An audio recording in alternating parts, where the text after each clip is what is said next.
యువత అవకాశాలు అందిపుచ్చుకుని పారిశ్రామికవేత్తలుగా ఎదగాలని ఐటీ పరిశ్రమల శాఖ మంత్రి శ్రీధర్ బాబు అన్నారు. హైదరాబాద్లో నిర్వహించిన యువ ఔత్సాహిక పారిశ్రామికవేత్తల సన్నాహక సదస్సులో మంత్రి శ్రీధర్ బాబు పాల్గొన్నారు. Joy of aspiration innovation foundation ఆధ్వర్యంలో వచ్చే నెల 12 నుంచి 14వ తేదీ వరకు యువ ఔత్సాహిక పారిశ్రామికవేత్తల సదస్సును నిర్వహించనున్నారు. దీనికి సంబంధించిన పోస్టర్ను ఐటీ మంత్రి శ్రీధర్ బాబు ఆవిష్కరించారు. యువత లక్ష్యాన్ని నిర్దేశించుకుని దాన్ని సాధించే వరకు శ్రమిస్తే విజయం సాధించవచ్చని తెలిపారు.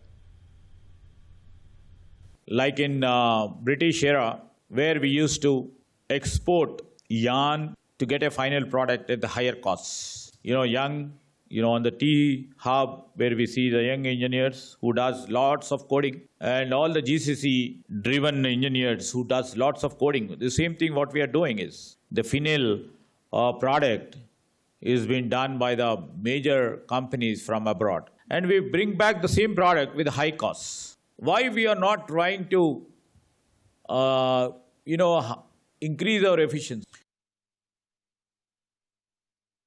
లైఫ్లో ఏదైనా అచీవ్ చేయాలి, పర్పస్ఫుల్ థింగ్స్ చేయాలనుకుంటే you should come out of the comfort zone. ఏదో జాబ్లో సెటిల్ అయ్యాము, వెళ్ళాము, జాబ్కి చేసుకున్నాము, తిన్నాము, మన ఫ్యామిలీ స్కూల్కి వెళ్తుంది, పిల్లలు. సో ఇది కాదు. Beyond that what we can do, what are capable we're of doing what అన్నది మనల్ని మనం క్వశ్చన్ చేసుకుంటే ఖచ్చితంగా ఆన్సర్స్ దొరుకుతాయి.